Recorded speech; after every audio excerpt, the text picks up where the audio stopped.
Oh wait, no longer greatness has arrived. Welcome to the Trophy Room, a PlayStation podcast made by the players for the players. I am your host, Joseph, aka Mr. Badbit, and it is here where me and my best friend Kyle talk about the latest, the greatest in all things PlayStation. Of course, you can listen to the show wherever you find your podcasts and on YouTube at the Trophy Room. And if you like what you hear, please consider dropping us a 5-star review over on Apple Podcasts, or if you really like us, toss us a buck our way over at patreon.com/PS Trophy Room.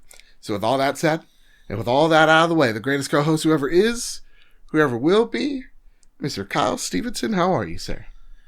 Feeling superpowered. Yeah? Yeah. Why is that?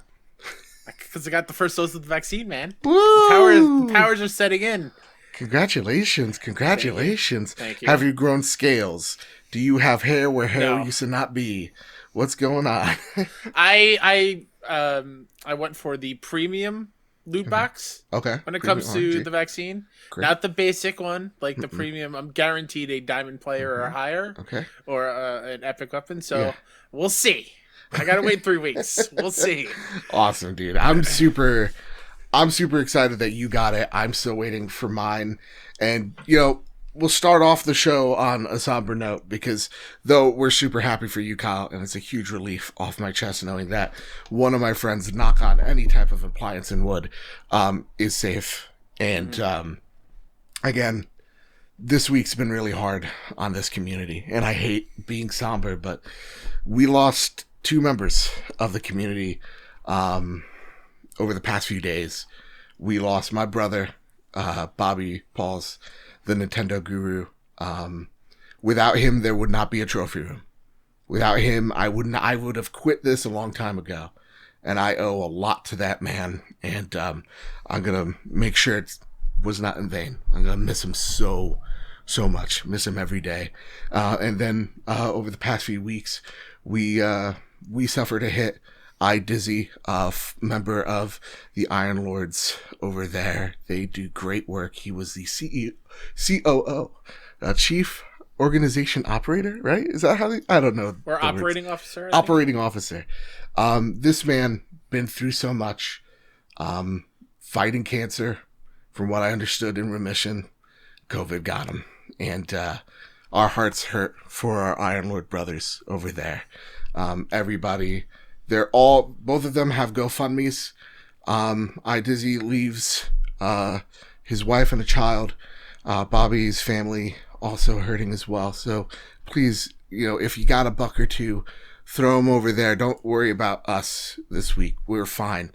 They're going to really, really need it. So again, our hearts hurt.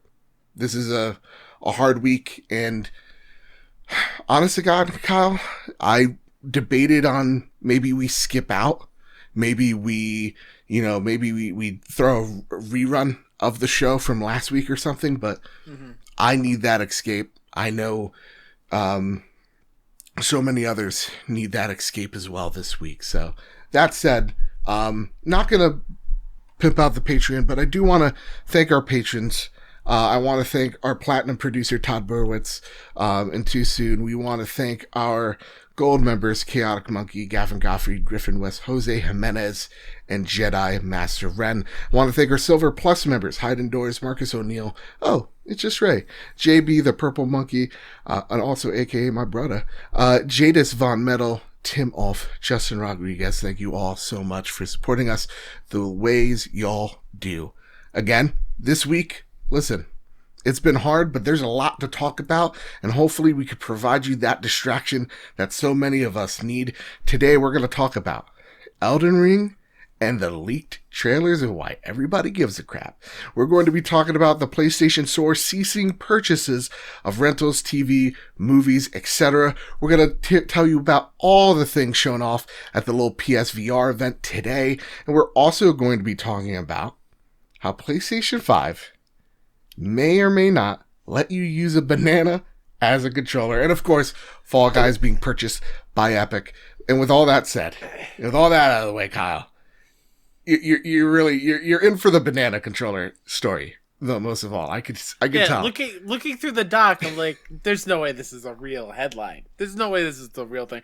I was so wrong. Click that link. very You're gonna wrong. see. I did. The patent is a man with a banana as a controller.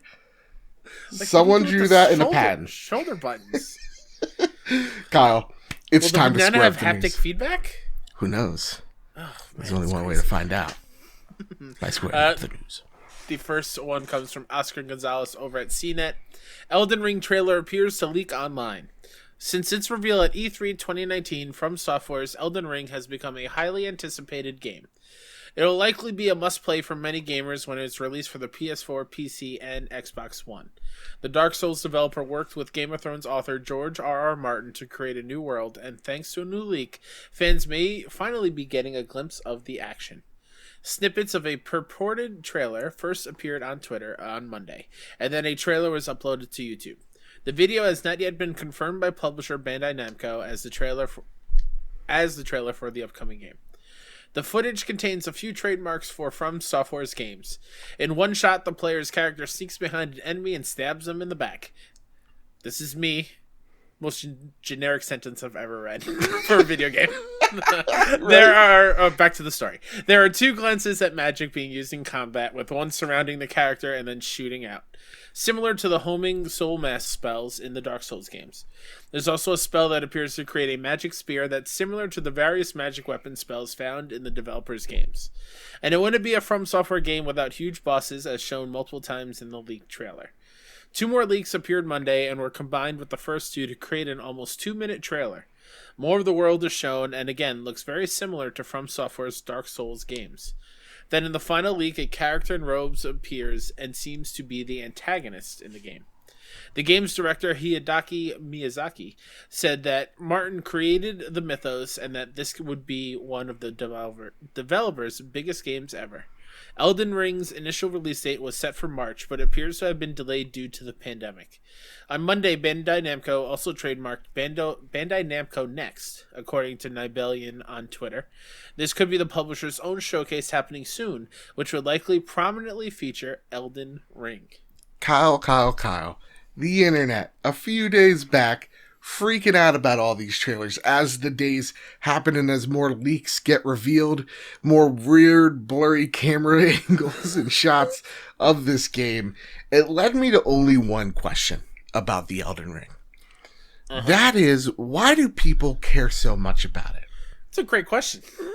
Because, honest to goodness, listen, you know me. I'm the From Software #1 biggest fan. Bloodborne, greatest game of last generation. How many days? I can't tell you because I don't have the Google search up, but over 1,000. That said, Kyle, you caught me off guard. I'm embarrassed. But nonetheless, I saw a guy hitting an anvil and a chick with a helmet. That's all I've seen with this game. And for me, I can't get excited by just saying, oh, it's Miyazaki From Software, George R.R. Martin. Because, George R.R. Martin's never finished anything in his life. So, Kyle, why is everybody freaking out? It's a great question. Yeah. I kind of had the same thing. It's also been 2,171 days. Got it first, guys. I knew, guys, if you the could real see, Bloodborne fan right here. I saw him typing up something. Oh, he's searching for it. Damn it, son of a gun. What? From just reading this, I didn't watch the leak things because I would prefer to watch it all finished and not over the shoulder. Yeah, you know what I mean. Like a camera shot of the I don't want to see somebody's shoulder in the shot. You know what I mean? Yeah.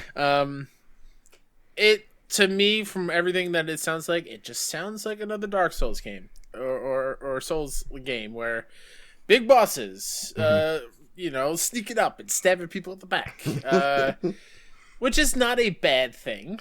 Okay. It's not a bad thing, but I need something to be excited about with this one. And George Martin is not the thing for me. I love Game of Thrones show. Right. I will defend that show against anybody. Even season 8? Even season 8. I had a great time. Fair.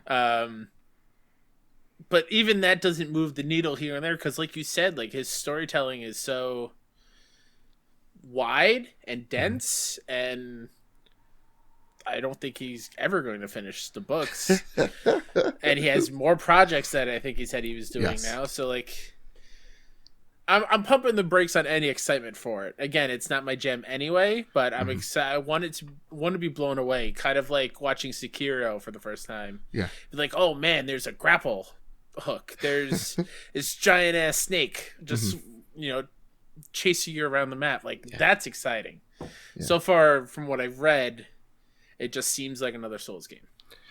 And so where I'm at, and I think a lot of the Souls community's like, yeah, and that's why we're so fucking excited. I get that. I get that. And I totally get that as well. Like, again, I love a good From Software game, but nothing, even out of the leaked screenshots, because I was morbidly curious, I'm like, okay, let's see this. I have FOMO. I have fear of missing out. I like nice things. And when I took a look at the screenshots, I'm like, oh boy, this is a mistake, because everything's way too blurry. I can't really make out anything.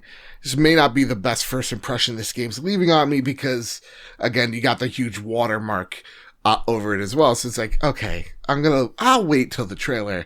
And I think when I think of Elden Ring and why people are so excited about it, you just have so many marketing terms or marketing names being thrown out there for people to get excited. Like Game of Thrones, whether you loved the end of season 8 or you hated it, carries a big weight with it. And same with George Railroad Martin. Like, he has made one of the most popular books, of all time. And so that being said, I can understand why people are excited, especially when, they're going to dive into the mythos of this world.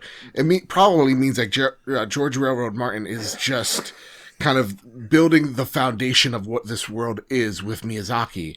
And that gets people excited because these are two wildly creative people working together. But at the same exact time, I don't get why everybody's like I don't understand when people are like, oh, this is my most anticipated game, because like all we saw was a title. And for that, I have no excitement for it. Now, am I going to mute all the Elden Ring words because I'm sick and tired of people talking about it? No, not one whatsoever. If you're excited, be excited. But for me, I don't know yet. Yeah. I don't know what this thing is. A couple things. One, I was laughing while you were talking, saying Railroad Martin, just because like that's what I've always said. I was curious what the RR actually is. Raymond Richard. Raymond. Wow, okay. He's also born in Jersey. He's a Jersey boy. He's a Jersey boy like me. Look at that. Like you. Hey. Look at we got the boss, we got George Railroad. Look at that. Done. We're done. Bon Jovi, move over.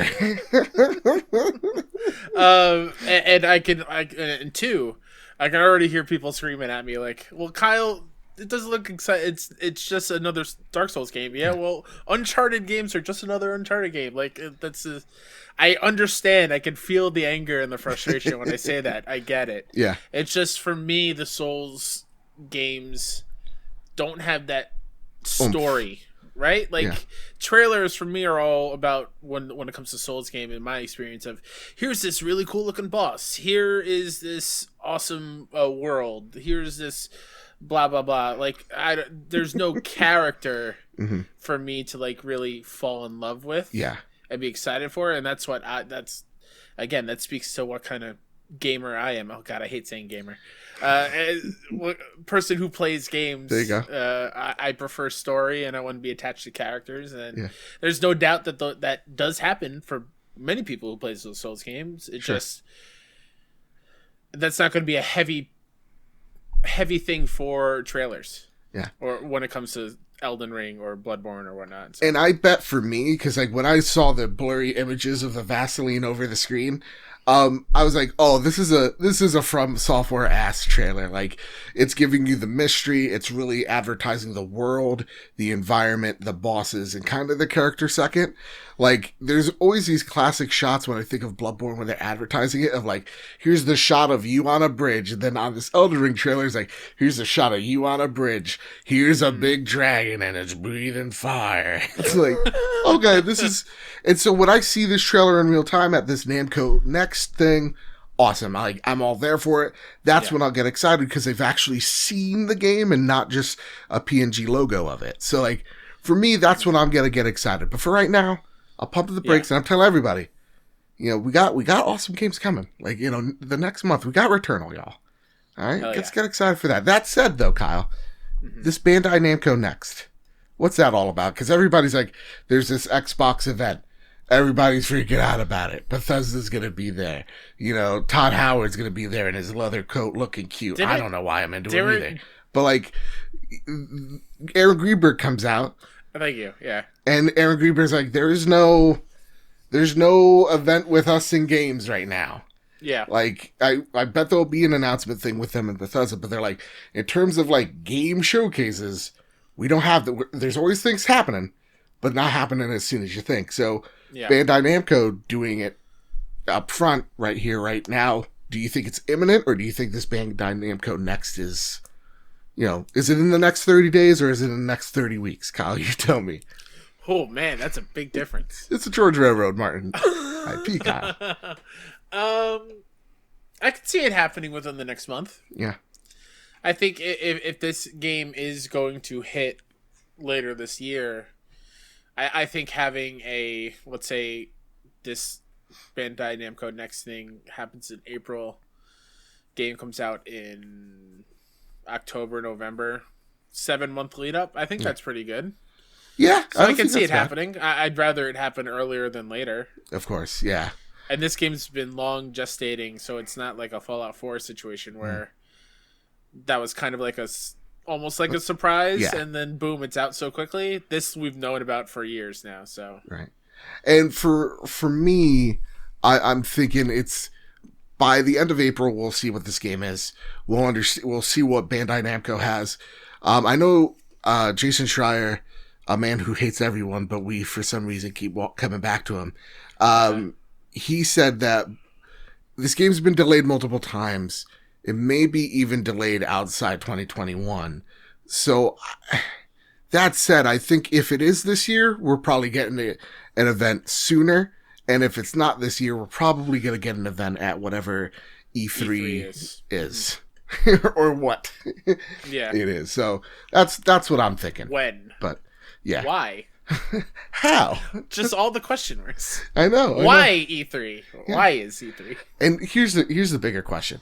Kyle, did you know in our next story that PlayStation used to sell movies? I did, actually. What? This comes from Chandler Wood over at PS Lifestyle. PlayStation Store to cease purchases and rentals for TV and movies later this year. The PlayStation Store will stop sales and rentals for TV shows and movies later this year. Sony announced the change in a post on the PlayStation blog, letting players know that on August 31st, 2021, the ability to purchase or rent video content on the PlayStation Store would cease. Sony says the change comes from a shift in customer behavior, which sees players leaning towards subscription-based and ad-based entertainment options, rather than directly purchasing or renting video content right from the PlayStation Store.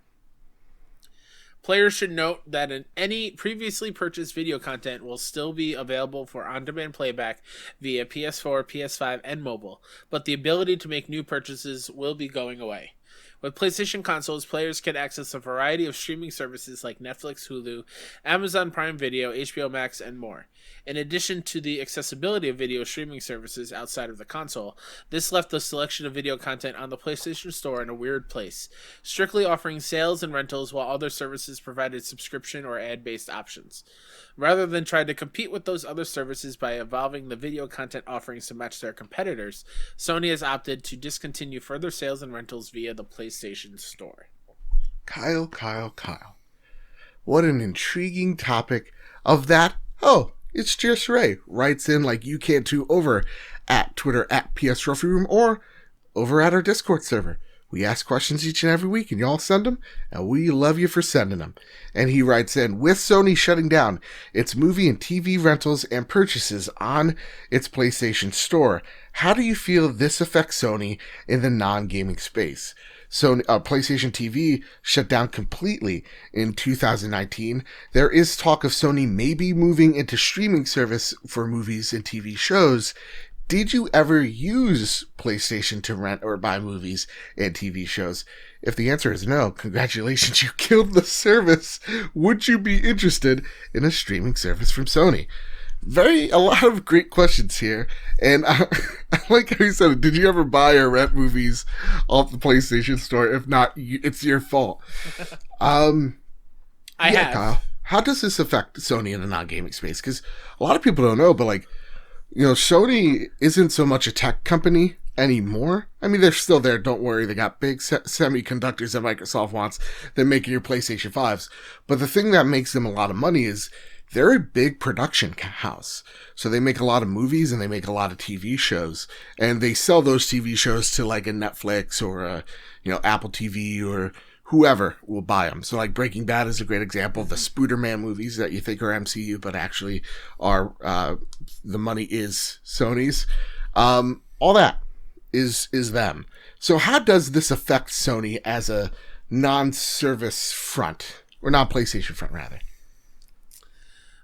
I don't think it affects it too badly. Right. I think the proof was in that article and in the pudding. Not many people use it. Mm-hmm. I used it on a couple of occasions. Like I have a couple free things that were like error priced on the PSN store, thanks to Wario64 on Twitter. Shout out. But I really don't think it affects them too much. I feel like they can lean more into these partnerships with Netflix and Disney Plus and Spotify and all these things that are part of the media remote. Like those buttons are not changeable. Yeah. Those are permanent fixtures. And I think because of that, they're going to lean into it and really promote that even more. And I think, honestly, it's a wise move because I don't want a Sony streaming service. I don't. There's too many. Right. This is very much like the like cloud streaming services like Amazon Luna and Stadia and XCloud and my Stevenson gaming cloud service platform coming in 2025. There's too much. Yeah. This is why I'm a big proponent of physical media. Because if I want to watch something, I'm going to own it. Well, like, seriously, look what's happened with The Office, right? Yeah. The Office was on Netflix. Now it's back on Peacock. Yep. And so they're making you spend more money to watch it over here on Peacock, but you've become attached to things on Netflix, so you have both. And then, HBO Max, it's got all these original things on here that are really cool. Hey, look at all these movies that are coming day and date. So what's good. This? Hulu, ad-free television. Yeah. Every or the day after. I don't know how it works. Or live sports or whatever. Disney Plus, MCU, Star Paramount Wars, Plus. Yeah. Paramount. We got Beavis and Butthead and a new SpongeBob movie. Like, there's too much. I don't want these streaming services to be fighting over properties and things that I want to watch. So that's why I have my physical media, because I know I'll have them forever. Yeah. Like when people were crying about The Office moving over or being off Netflix, like, I'm good. I have all the seasons. I have all the deleted scenes. I have all the bloopers. I'm good to go. Look at you, Smog, in your little ivory tower, hoarding all the movies. How dare you? If I'm rich enough, I'm going to turn my house into a Blockbuster. So if you want to rent anything, come on down. That's right. The Stevenson Plus service. Yeah, man. That said, we forgot Amazon Prime, That's true. Yeah. They got TV. That's a little different because that has a other streaming platforms benefit. Baked in. Yeah, okay. Like, that's just like a baked in service so you can get your packages faster. Yeah. Kind of thing. Now, all that said, yeah, I don't think they should, of course, go into it. They already have Funimation and Crunchyroll, which, they really want to corner, the anime market because I think they know they can grow that space. I think they know that they probably can't compete with a Netflix or don't have the buku bucks to compete with a Netflix or an Apple TV or whatever the hell plus service. So yeah, I'm fine with them saying, no, you have your El Camino show on Netflix because of us. Thank us later. And I'm like, thank you. So yeah, that being said, the other question, have you ever bought or rented movies? You already answered this. Whether it's pricing errors. A couple times. Yeah. I have a fucking bone to pick, Kyle. I don't want to cuss unless I absolutely have to because Earthy Cheese's mom is a stickler for this type of stuff. But I have a bone to pick. I bought Force Awakens because I was promised a PS4 theme when I did. I love Force Awakens. It's one of the best Star Wars. Disney didn't ruin Star Wars. You're ruining it. toxic Star Wars fan base. You are. Anyway, that being said, I love Force Awakens. So I wanted that theme. That was the equivalent of Joe walking through high school, seeing you in the hallway and pitting you up against the locker. Like, listen, punk. If you got a problem with that, give me your lunch class. Money. Yeah, exactly. Okay, sir. Anyway, that said, I never got that theme. Never in my life. Now, did Joe learn that lesson? Did Joe learn from that heartbreak? No, because they promised me a Spider-Man Into the Spider-Verse theme. I have yet to get these themes. Now I have a PS5. PlayStation tells me, oh, these themes are useless now. So, you know, Joe, you know, it's all worthless in the end. You know, all we are life is the fucking wind. Because I can't put the images I want on my home screen. Exactly. God dang it, PlayStation. So yeah, I bought 2 movies. Do I regret it? No, because they're great movies. So yeah. Am I sad to see this service go though? Nah, not really. I didn't really venture into it. I think the couple times that I used it, it's because my phone died, and I think I was like, it was PAX or a train ride somewhere, and I rented, I think, Borat on my Vita, because I was like, let me watch this. So I watched it on my Vita. Honestly, when I'm thinking of movies, I'm thinking of the UMDs, and it immediately throws me back into, like, working at GameStop, just seeing the stacks of Chappelle's Show Season 2 UMDs just laying there. Or Jackass. Or like, all those really, like, bad movies as well, like, just, like, you know, AA budget bullcrap. So that's what I remember out of the media for PlayStation. Nothing out of the store. Unfortunately, Ray, unfortunate.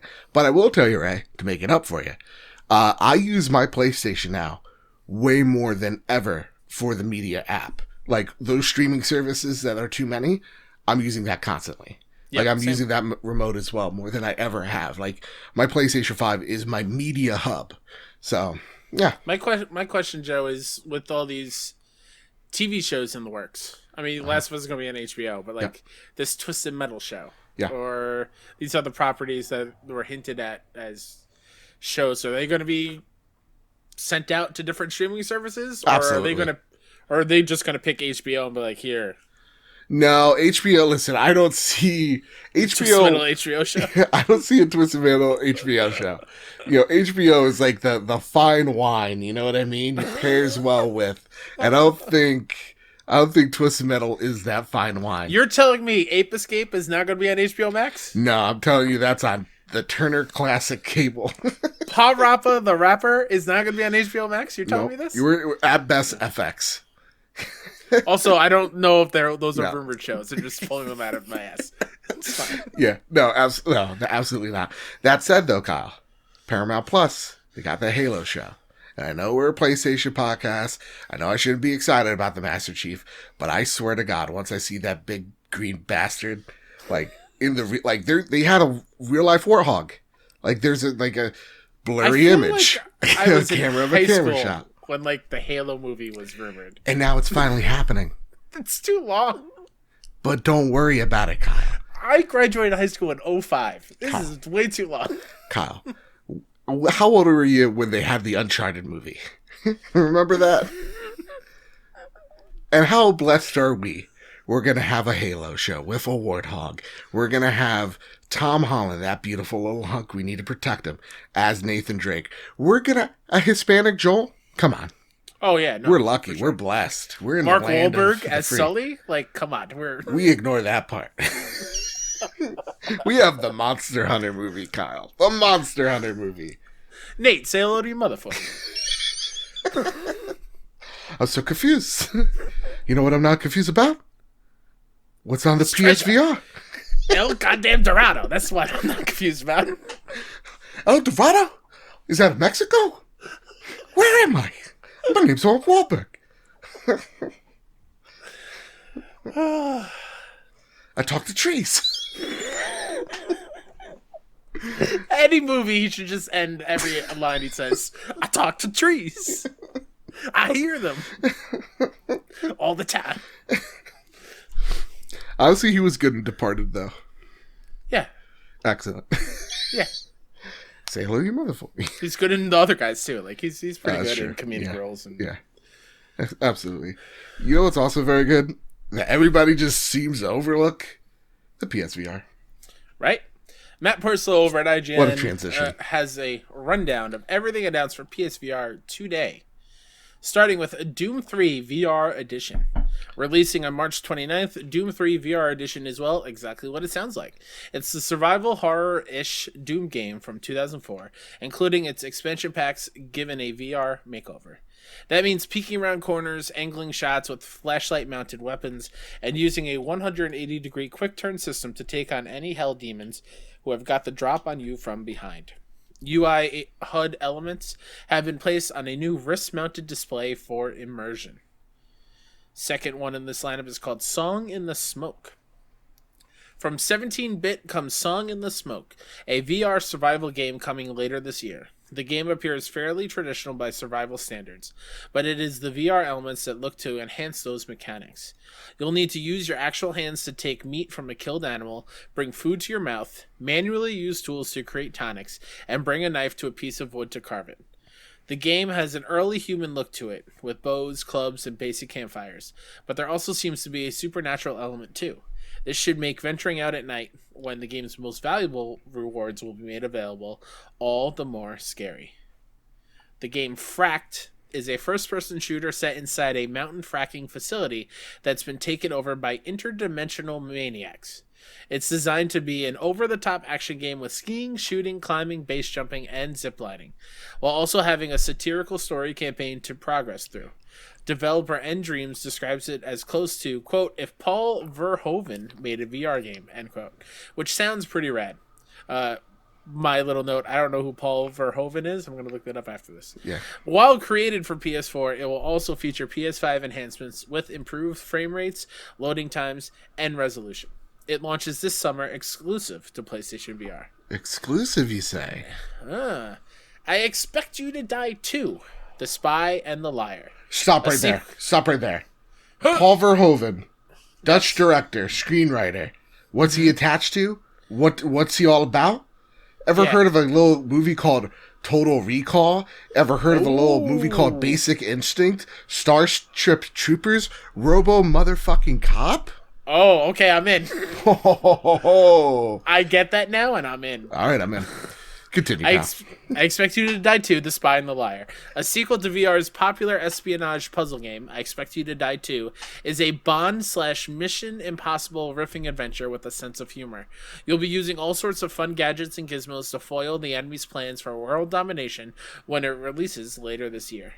Zenith. From Ramen VR, Zenith is a JRPG, an anime influenced MMO built for virtual reality. It has a colorful open world in which players can climb any surface and features fantasy real-time combat with swords, bows, and magic. World bosses, public events, and dungeons will be available for multiplayer parties, as well as a guild system. While the game features traditional classes, they're not restrictive. Mages can tank and DPS roles can heal, meaning you can work as a team or solo no matter what class you choose.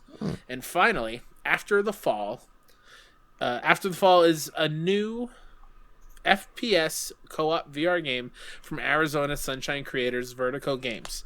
Set in an alternate 1980s LA, players must shoot their way through a frozen, chaotic wasteland full of undead creatures called Snowbreed.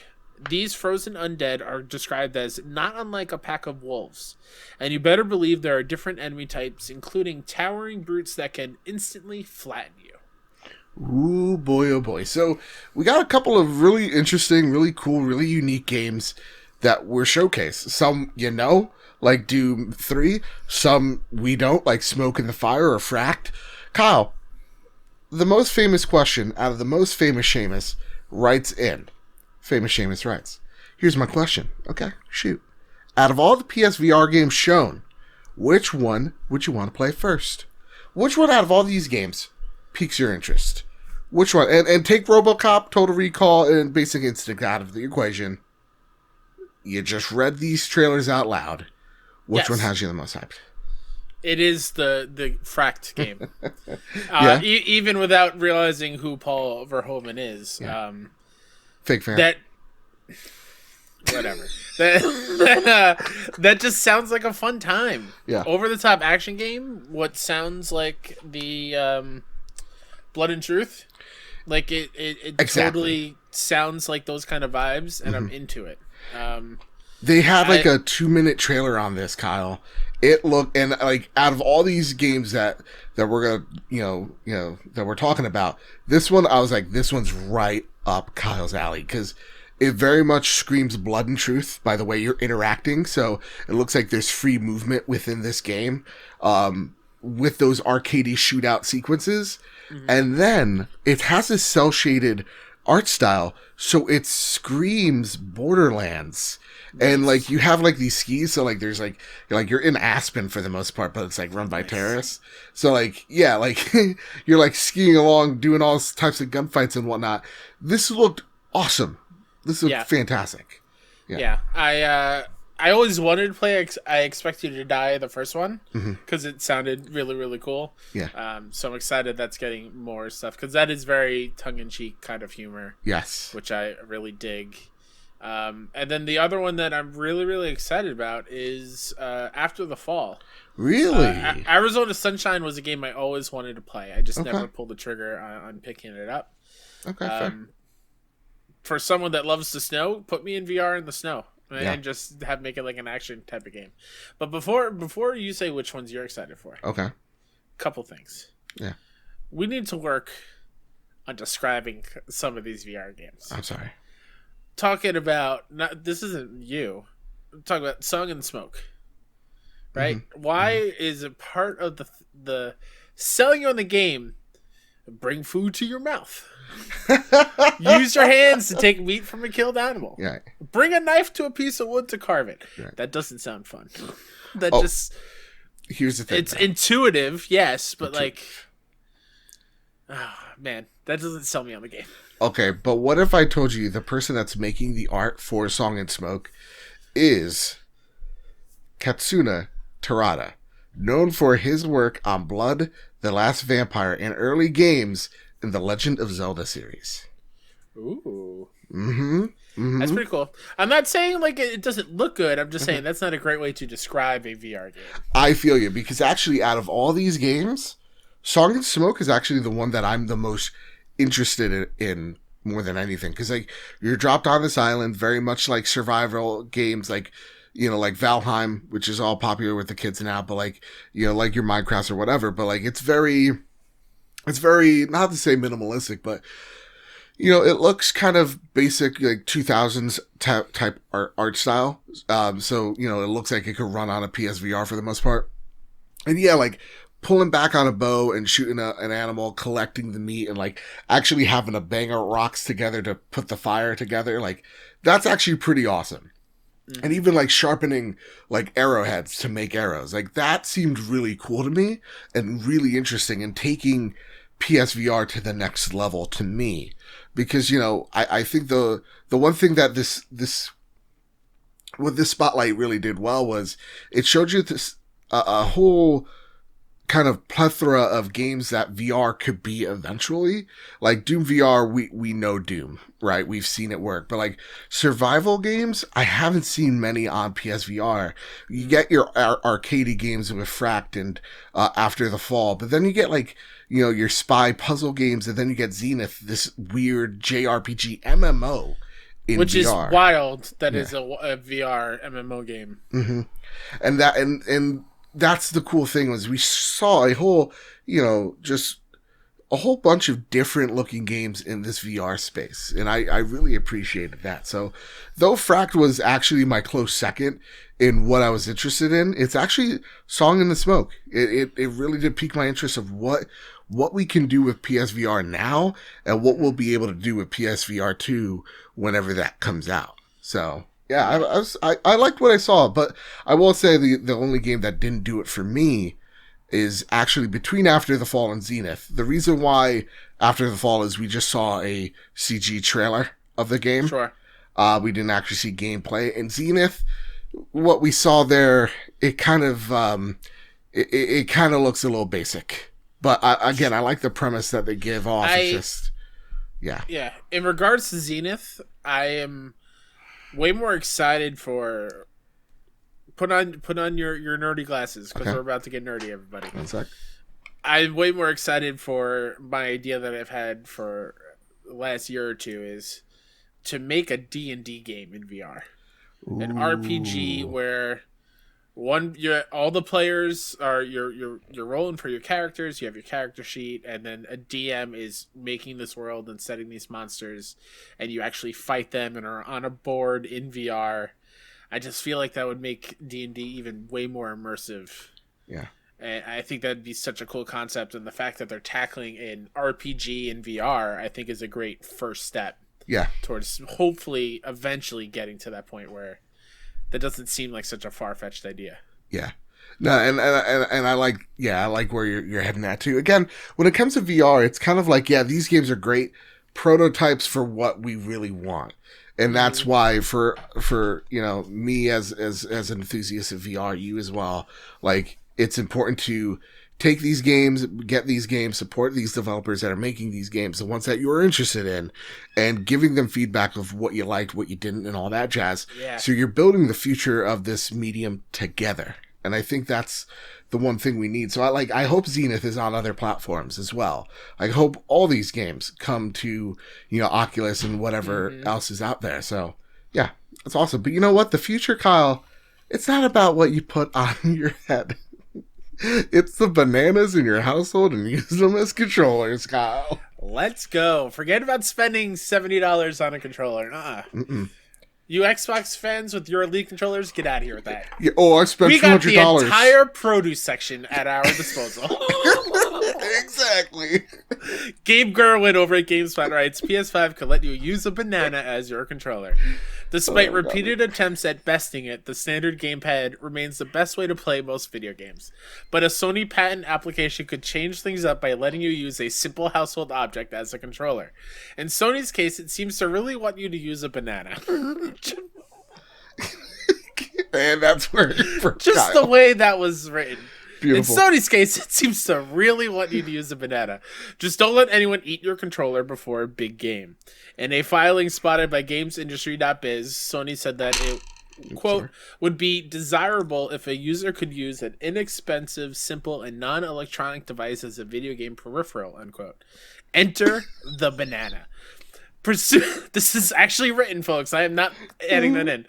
Presumably, you'd be able to use just about anything with this patent-pending system, as you'd be moving the non-luminous object based on the poses you're doing with it. One image also shows X and triangle buttons mapped out on different parts of the peel. Excuse me, cross and triangle buttons mapped out on different parts of the peel. In addition to the banana, or two bananas, Sony mentions don't get fucking crazy on me. Sony mentions objects such as oranges, mugs, or pens. Should the banana actually be a viable option, assuming the technology actually releases, it wouldn't be the first time somebody used the yellow fruit for video games.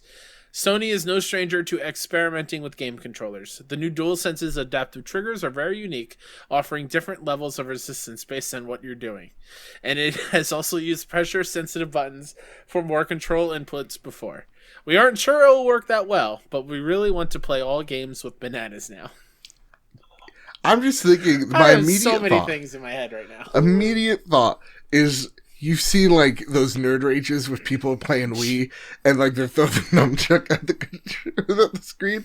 I'm just thinking of a person accidentally throwing a banana at their OLED. Like, I'm thinking, being so used to the haptic feedback and the adaptive triggers, you take your banana, right, and you're playing Call of Duty or something, and you go to snipe, and your finger just goes right through the banana. You're like, oh, damn, I gotta go get another controller. And it's just... You're throwing kiwis thinking they're grenades. Yeah. Yeah. That said, ask... And how many people are going to just wait until the banana rots before they throw it away? How many people are going to play with a rotten banana? Well, maybe it's in this question here. Ask what, not why. With the report that Sony's latest application patent that will allow you to turn things into a controller, for example, a banana, what would you like to be able to turn into a controller? Can you imagine articles with Person Beats Dark Souls using their stapler as a controller? I mean, I'm no stranger in trying this. Like, I've played Madden with a Guitar Hero controller. I'll try anything once. I played Madden with a DDR dance pad. Mm-hmm. That was exhausting. Really? Yeah, you actually have to run on the arrows, like, to move your character. That was way back in the day. Oh my God. I'm still thinking of the hypotheticals of, like, someone raging and blaming instead of lag. It's, this banana's too mushy. But here's the thing. Yeah, it's because I had a mushy banana, bro. If my banana was ripe, I would have totally no-scoped you. If I had a Granny Smith, this wouldn't be happening right now. Also, can we just talk for a second about not Granny Smith, Red Delicious? Because yes, they're red, but they're not delicious. So, question here, Kyle. How would this technology even work? Very wrong on that one. But how would it work? The Red Delicious hurts your teeth. Oh, no, that's not good. Granny Smith, number 1. How would they work? I don't know. Yeah. Like, I really have no idea. Like, is it with the PlayStation camera and it's showing like your fingers moving across this banana? I mean, honest to goodness, so. I wasn't gonna put this as a news story, but then they threw a banana in here and ask what not why. Enter the banana. Enter the banana. Like, this question has me so enthused. If it's the camera. Mm-hmm. You would have to mount it, like, above where you play games, because it has to see your fingers. No one is playing games with, like this is the closest controller I have is the Xbox one. Like, you're going to play like this? Yeah. Have the controller upside down so the camera can see all your... Like, that's not... Like, do you have to walk up to it and go, this is a remote, and then it scans the possible areas, you know? Yeah, it's weird. But then, like, do you have to... move it like this? Very strange. Very strange application. Then I turn to the Xbox controller. The DualShocks are behind me, folks. Please don't. Don't throw your bananas. You can use them as controllers. Please, or stop throwing your controllers at me, please. Like, could I scan this and then actually use my Xbox controller as a DualSense? Like, that's a cool, unique idea. But like, what type of... And knowing Sony, as much as we love them and they make some of our favorite games, you know this technology is going to work like half good. Yeah, no. Listen, I tried PS Now the other day on Resident Evil 4, because that's the one thing that won the Patreon goal, or poll. And let me tell you guys something. Within 5 minutes, it just crashed. I'm a wired connection. And I'm like, well, I guess I'm going to buy this game. That's interesting, because I also have been playing a game on PS Now, not RE4 yet. Right. And I beat the whole thing, and it was flawless. It got a little framey, but it wasn't too bad. It's inconsistent. And that's the thing. As much as we love Sony, oh boy, is their technology, from time to time, inconsistent. Especially their services. If this technology ever sees the light of day, will we use it once on a stream? Absolutely. We will. Yeah. But after that, I will never go to it as like a solid means of, unless in VR, like using bananas as the wands. That's the only thing that I could think of is like in VR you can use like literal like sticks or something, rulers as like, you know, I don't know, Beat Saber. Babies. You hold babies in both hands. Don't throw a baby at the TV. I would never throw a baby at the TV. Just saying. But to go to ask what not why's question of what we would like to see, I think there's a very simple answer that will solve every person who has ever played a game while they're hungry and snacking. It would solve all these problems. Just a giant Cheeto. No more worries about getting cheese dust on the controller. You are the controller cheese dust. Is the cheese dust. You are one with the cheese dust. So smart. This guy. Chester the Cheetah's like, you know what? $1 million idea, Sony. Let's do it. This guy's got it. Put him on the board, damn it. What a weird, again. And like, these companies file hundreds of applications every day. You know? This is just one of them. God knows the ones we've missed, Kyle. God only knows. I will say, halfway through reading that, and when I saw it on the Discord earlier, I was like, Joe's trolling me here. This is like an early April Fool's joke or something. No, I wish. No, it's a real thing. This is very... Yeah. This is very real. And listen, if like the what is it, the GameCube Congo drums for Donkey Kong proved anything, we'll be using plantains as controllers in no time. You know? That said, Kyle, let's talk about the last story on the news. Sure. This This one's comes a from doozy. Chandler Wood over at PS Lifestyle. Fall Guys developer Mediatonic joins Epic Games. Epic Games has acquired Fall Guys developer Mediatonic and Tonic Games Group. Epic clarifies that the Fall Guys experience isn't changing at all. In fact, if anything, it's expanding in the coming months, with Xbox and Switch versions set to join the PC and PlayStation versions of the game. Tonic Games Group CEO Dave Bailey said, quote, "At Tonic Games Group, we often say that everyone deserves a game that feels like it was made for them. With Epic, we feel like we have found a home that was made for us. They share our mission to build and support games that have a positive impact, empower others, and stand the test of time, and we couldn't be more excited to be joining forces with their team," end quote. Co-founder Paul Croft sees a lot of potential in joining with Epic. Quote, "Beyond the shared vision among our teams, we see tremendous potential in combining forces with Epic," he said. "Whether it's about making our own games the best they can be or empowering other game developers to take their content from a kernel of an idea to commercial success, we know that together we will be able to reach greater heights," end quote. Epic Games CEO Tim Sweeney said the acquisition is part of cultivating a group of developers to help expand the metaverse that Epic is creating. Quote, "It's no secret that Epic is invested in building the metaverse, and Tonic Games shares this goal. As Epic works to build this virtual future, we need great creative talent who know how to build powerful games, content, and experiences," end quote. Kyle. The world of acquisitions, man. Every other week, there's something being acquired. There's someone being bought out. Someone's selling out. Now we got Fall Guys. And we talked about this a few months back, about what the future of Fall Guys held. Would we eventually get to see that Fortnite level of, hey, we have Iron Man and Fall Guys? Kyle, you said you didn't want this. You said, keep it the way things are, damn it. This is my Fall Guys. Mine. And you have to prove yourself if you're a fan here. I have a platinum. That was a quote from Kyle. Go back and listen to all episodes. That's right. It was totally me. Totally gatekeeping. Wink, was not me.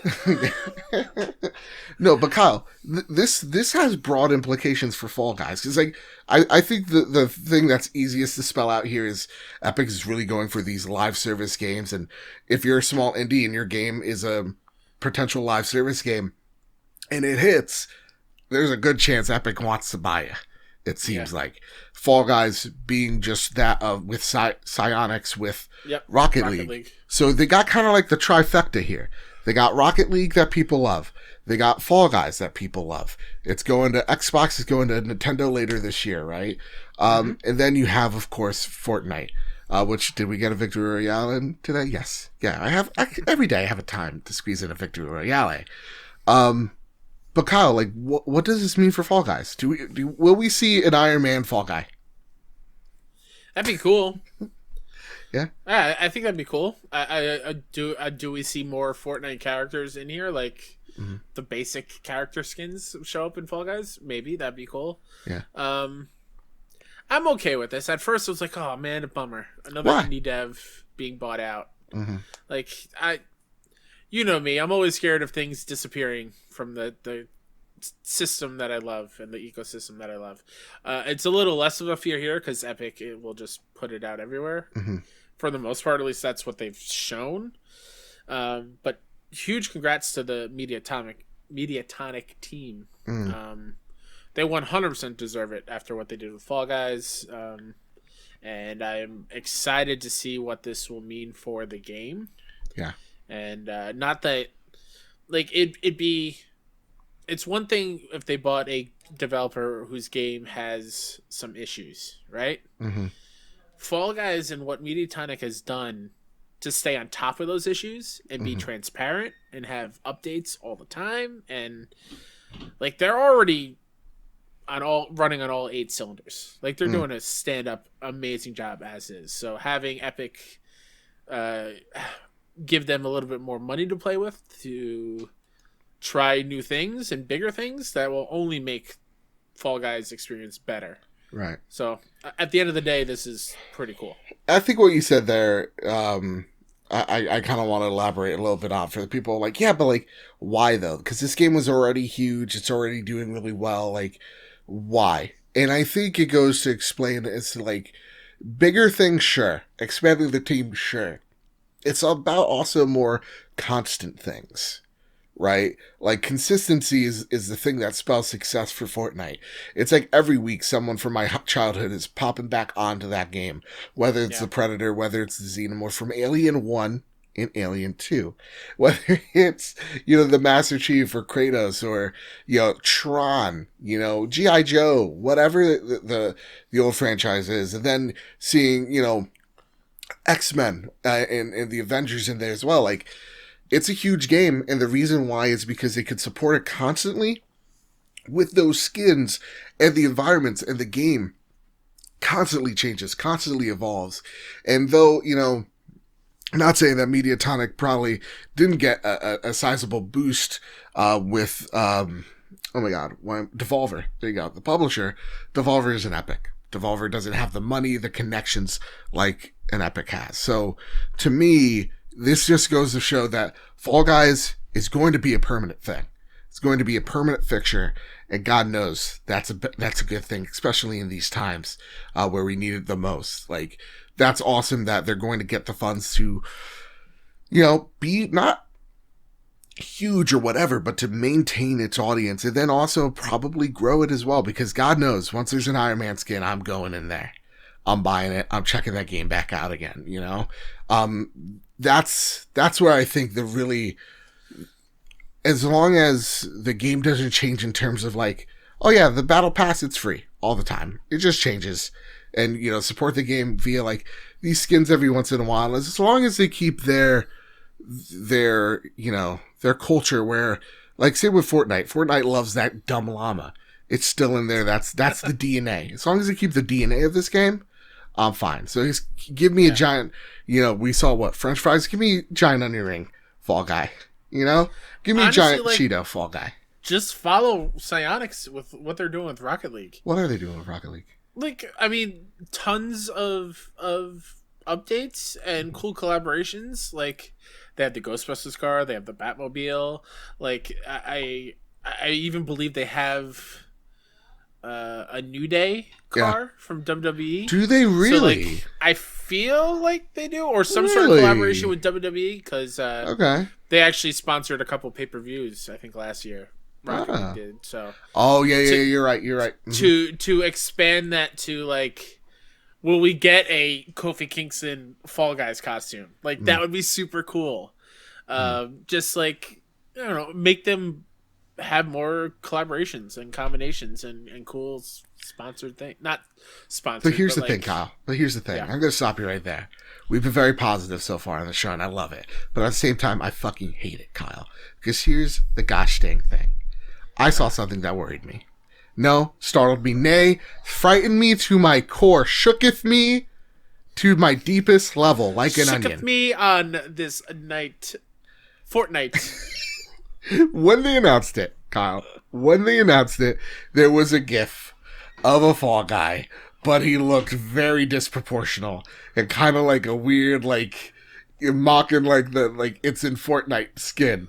So just imagine a humanoid Fall Guy, but it's very skinny with little wavy arm-man, tube-man arms. Give me that creepy thing. That son of a bitch is going to haunt my dreams for the next few weeks, Kyle.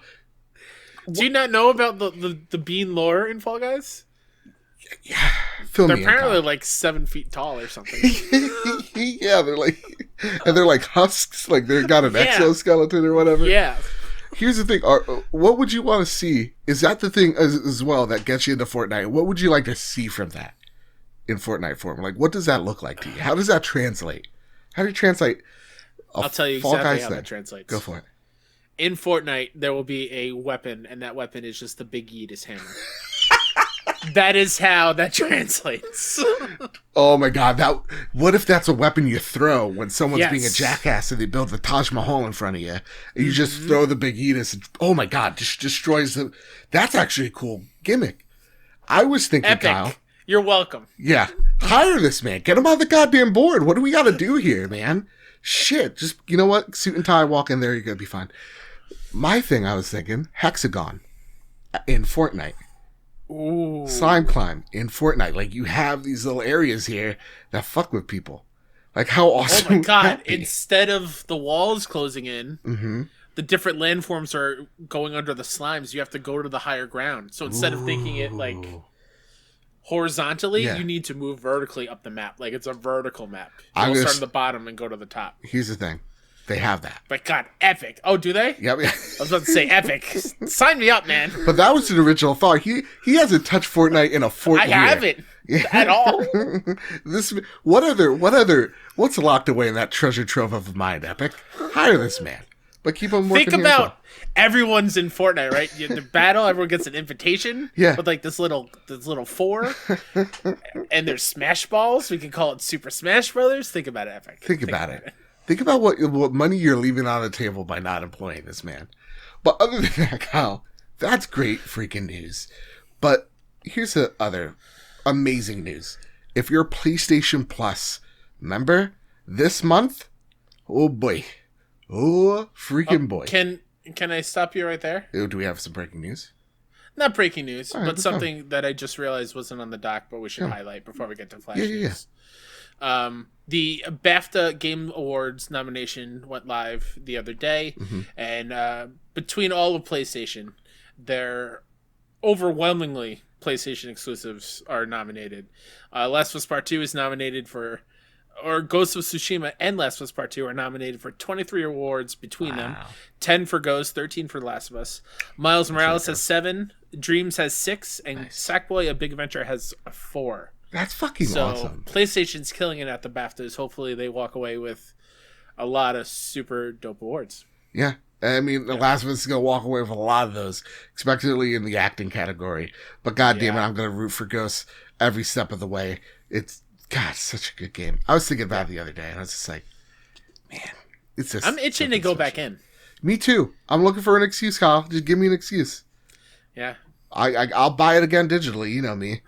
I'm not crazy son of a bitch. How many times have you owned a VR and then sold it and bought it back again? Two. Twice? Okay. Twice. All right. How dare you? Speaking of, listen, we're swimming in awards. It's great to be a PlayStation gamer. Even more so, these games in March. If you're a Plus member, oh boy, get. I'm gonna start with the small ones first. Farpoint, PSVR game. Remnant, PS4 game, which is actually a shooter version of like a Soulsborne game. Ooh. So I'm very interested in seeing how that works. You get Maquette as a PS5. What did I say? You added an R, just Maquette. Okay, Maquette. Sorry, my apologies.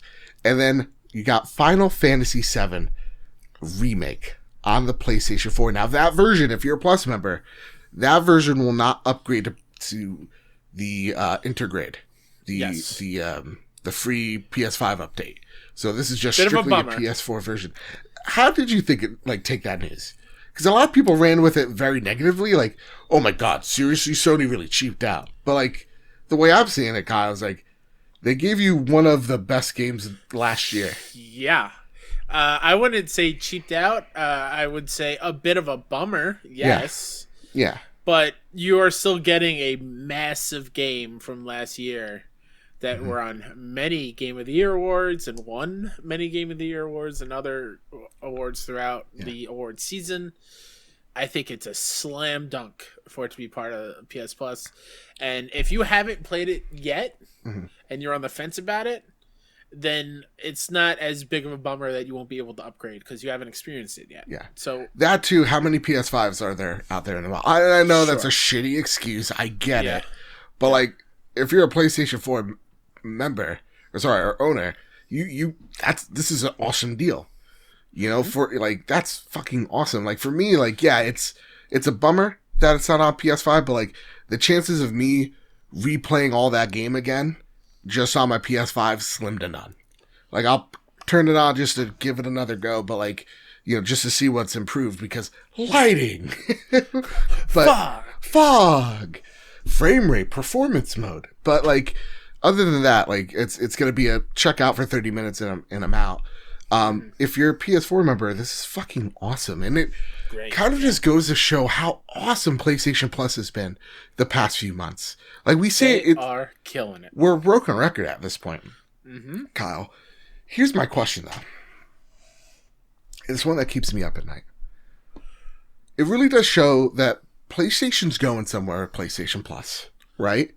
And they mentioned PlayStation Now, and I like what they've kind of started doing with PlayStation Now, where like if a game is on the service and you're looking at it in the marketplace, it'll tell you, hey, you can buy this game or it's on PlayStation Now.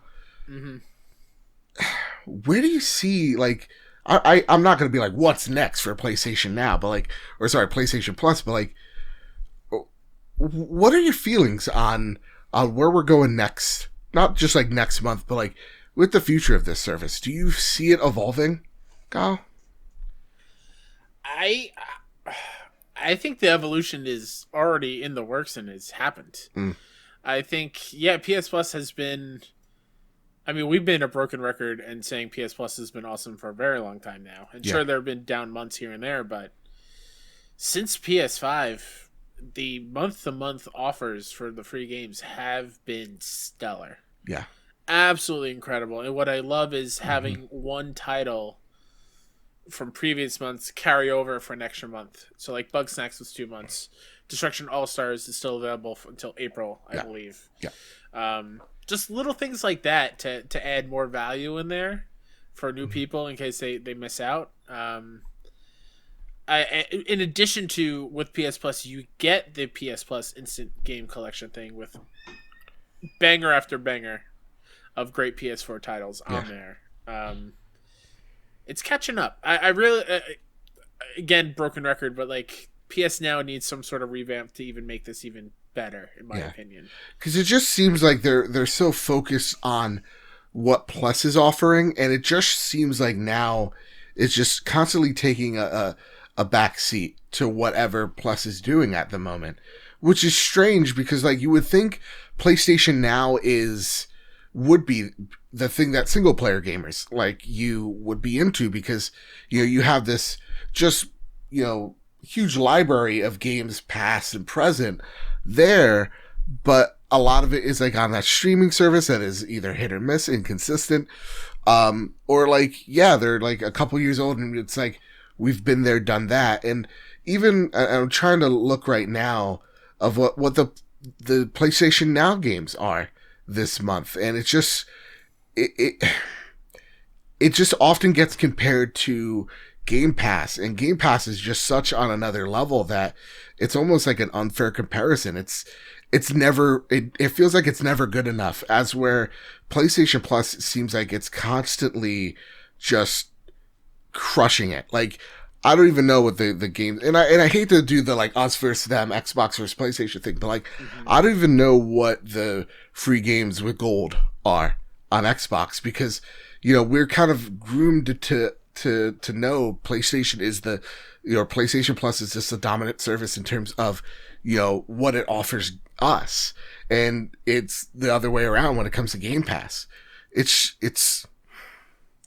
like, I hate to take this question, but like, is Plus gonna be the like, or is it already the equivalent to Game Pass for us?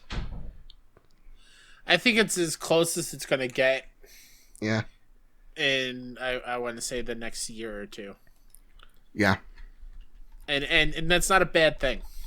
It really isn't, because if they can keep this up with these games, these high profile games, and a mix of everything for everybody, I think that's awesome. Yeah. And I think the new PlayStation Now, let me again, I know even I typing saw it in somewhere. Even typing it in, like when I'm typing in PlayStation Now into Google, it goes PlayStation Now versus PS Plus. It's like, it sometimes feels like it is even biting for relevancy within its other service as well. I have what's come to March. Go for it. Let me make sure this is the right year. Yeah, okay. Oh my god, I got hiccups all of a sudden. Excuse me. It's all right. World War Z.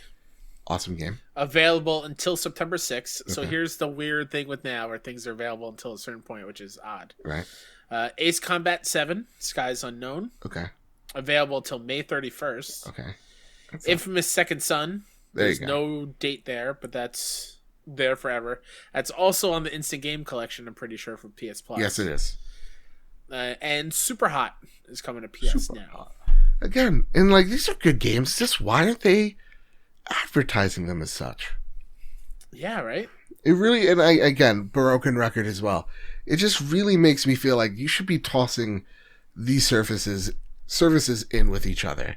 And I was thinking about it as well. Like, just make it so that you don't have to have the streaming element yet, but just make it so that every game is being able to download straight to the PlayStation. And I'm fine. Like, that is terrific. But right now, like with the streaming, it's just inconsistent. Again, it's an awesome month for PlayStation Plus, and it highlights how great that service is, but it also underlines how maybe underappreciated / not to say unpopular, but how seemingly weak PlayStation now is in terms of relevancy between all these other services. It's just really weird. But that said, Kyle, listen, that's our rant on PlayStation Plus and PlayStation Now. It's a great time to be a PlayStation gamer for sure. And in the future, you know what? We'll be playing with our bananas. Scratch that. We'll be playing with our coconuts, our kiwis. Scratch that. Everything sounds sexual. Everything sounds sexual. That said, I want to talk about what you've been playing. More importantly, I want to take a look at these. You missed one last thing of Flash news. Oh, my goodness. It's a big one. How dare I? Ratchet and Clank 2016 is arriving for free. You don't have to be a Plus member. It is part of the free, Play at Home initiative. And there'll be more things to come as well, Sony STs throughout the coming months from that initiative. So stay indoors, wear a goddamn mask, and play some freaking Ratchet and Clank, you know? Yeah. And it's 4 months of offers. So this first month is Ratchet and Clank. And I know they have a Funimation thing as well, talking about the services. So the next couple of months, there'll be more things being added, which I think is rad. Yeah. Probably more cross-promotional stuff. You know, maybe Horizon Zero Dawn. It's its 4th anniversary. Maybe that comes to Play at Home and people try it out and then makes them go out there and buy Forbidden West. Who knows? But you know what I do know? What we've been playing this month. There you go. I can find another segue. I want to focus on the PlayStation Plus games. Just let me tell you something, Kyle. We've been playing Maquette. Is that right? Yeah. You did? Kyle, talk about the game for us and what it's about, because I feel like you're going to have a better way of describing it than I can. Sure. Maquette is by the studio, I want to get this right, Graceful Decay, I believe is the developer studio, which is a beautiful name, by the way. Published by Annapurna.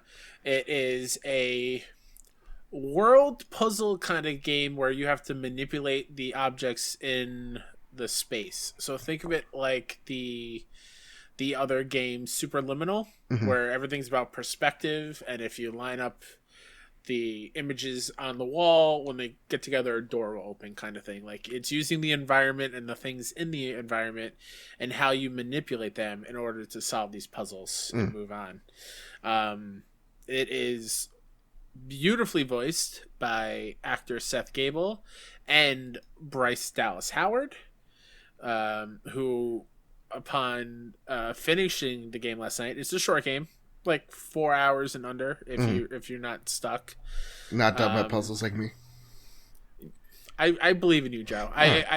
I'll get to it or talk about my experience with the game, but I didn't realize that Seth and Bryce Dallas Howard have been married for forever. Really? That's or been them. A couple. So like, oh, I think one of my favorite parts of my experience with this is their chemistry is off the charts. Yeah. And it is very much a game where there are no NPCs or character models. It's the story is told in beautiful artwork and a beautiful soundtrack of these hand-picked songs from independent artists.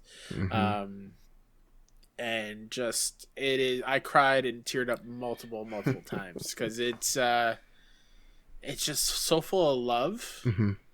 And man, it's really special. The more I think about it, the more I dig it. And I've played about less than an hour of this game. And I could already tell you, like, from the few songs that I've listened to, yeah, like, it bleeds this indie, hopeful vibe to it that I really appreciate. Like, the first song is like a love letter to San Francisco, which I believe the studio's from, and, you know, walking through what is this beautiful kind of, I guess, scenic in a way, like, just valley, this garden almost, right? And what this game is all about is manipulating. It's a puzzle game where you're just manipulating the environment to make things bigger or smaller within the certain environments. Yeah. And playing think of it with like those Russian nesting dolls. Exactly. Where there's the big one, you open up, there's a smaller version of that same thing, and as you're going. So, in reality, you are in this area that is just a smaller or bigger version of the same thing, and as you keep going down, it's the same thing, but the sizes of the buildings and other objects scale to how far in you're going or how far out you're going, where you manipulate the objects. If you drop it in the smaller one in real life, it will become bigger, huge, and vice versa. Like, it is, it's a mind, it's really great. It messes with your mind. That's Absolutely. what it does for sure. And for me, I love the way it directs you to each area or what to do next. Like, you know when you're on the right path, because the way it's narrated is you'll read stuff along the walls that'll just pop up, so you know you're on the right path, as well as you getting a little bit of the story of these two lovers meeting for the first time and how their relationship evolves over time. And by you saying it's a husband and wife working together on this, you can tell that there's chemistry straight away with both of them. And I mean, Bryce Dallas Howard is just such a class act. Like, she's such a great actress to begin with that I was surprised that they got her in here, and having them kind of be this voiceover, and all of a sudden, like, within just a few minutes, I'm already wanting to know what's happening next with them, where this story is going to lead. It's really special. And honestly, I could see myself beating this. I could very much see myself platinum it. And I really want everybody, go out there. You're a Plus member, whether you have a PS5, you could download it on the mobile app. Get this game. Like, it's fantastic. Even if you don't have a PS5 now, add it to your library, so that way whenever you do get one, it is there for you. You should be doing that with all PS Plus games anyway. But, like, you're on notice. This game is fantastic. And, like, speaking to, like, Bryce's voice acting, and even Seth's, I want to hear more of them in games. They have such great voices, and as these characters, they absolutely crushed it. It's amazing. And going to where you said, like, it messes with your mind, and you not being a puzzle person and wondering if you're going to beat it or whatnot. This game does a fantastic job of always hinting and giving you the tools to how to figure out the puzzles. It is always there, whether or not you realize it right away, but give it a couple minutes, stand back and think about it. I'm like, okay, they totally told me how to solve this minutes ago. I just got to remember and actively look for it. Like, it's all about, and each, as you go through these different chapters of their lives, the puzzles change.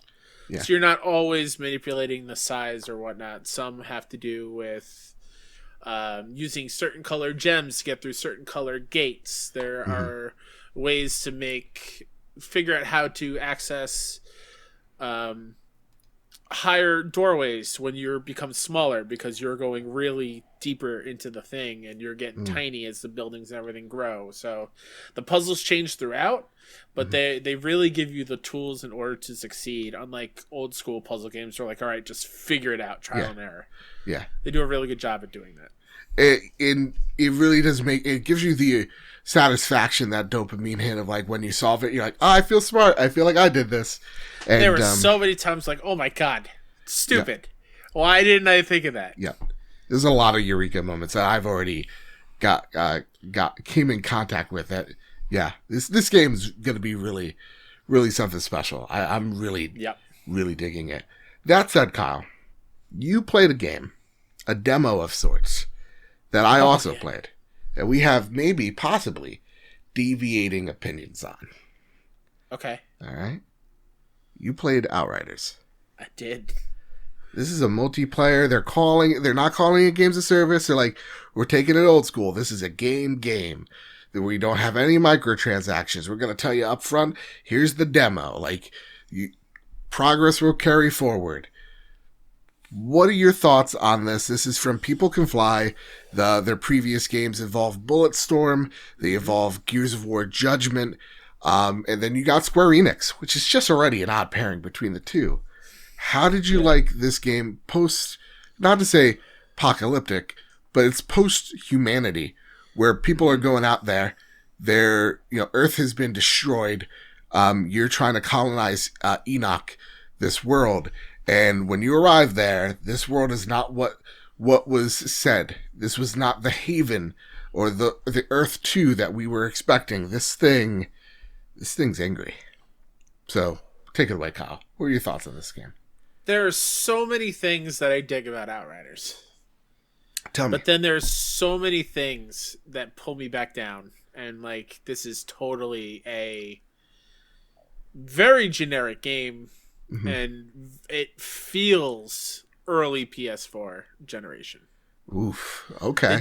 They do a lot of things that are odd choices. Like, in order to go from different areas of the map, you got to hold down the square button. And then here comes this tiny little cutscene of you jumping over a chasm to get to the other side of the map. Mm-hmm. And that's all that cutscene is. It loads you out of it, does this little jump animation in the cutscene, and then you're back on the other side. Like, very awkward kind of things like that.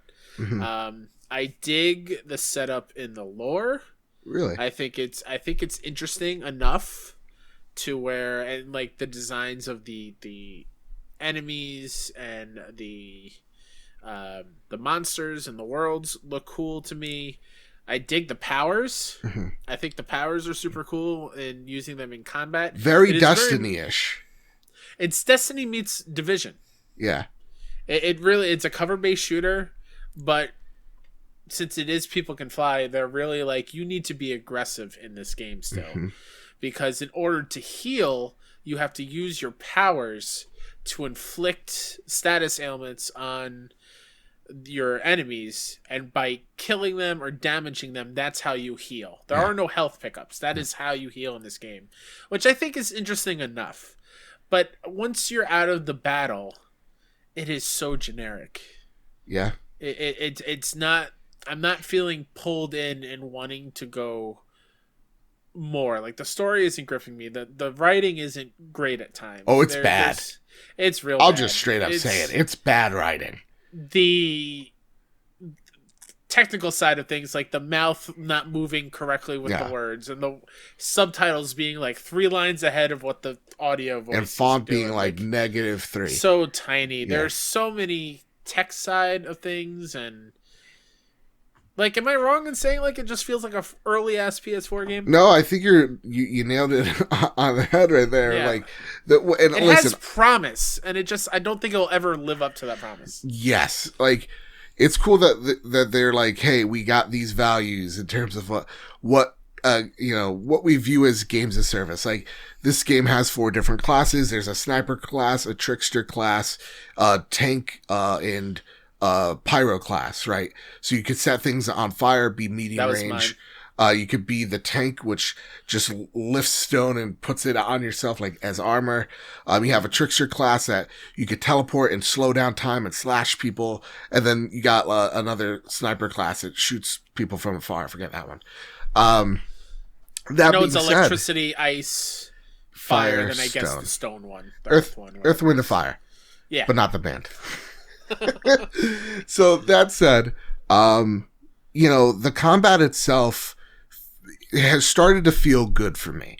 I was just playing a little bit more, and I'm like, okay, the combat here is definitely clicked. If you like The Division, if you're into or ever wanted to get into Gears of War, there is there definitely has that feel. Like the DNA from Gears of War Judgment is in this game. So much so when it comes to like control wise, I was accidentally hitting R1 trying to get an active reload in the game. That's how the weapons feel like a Lancer in Gears of War.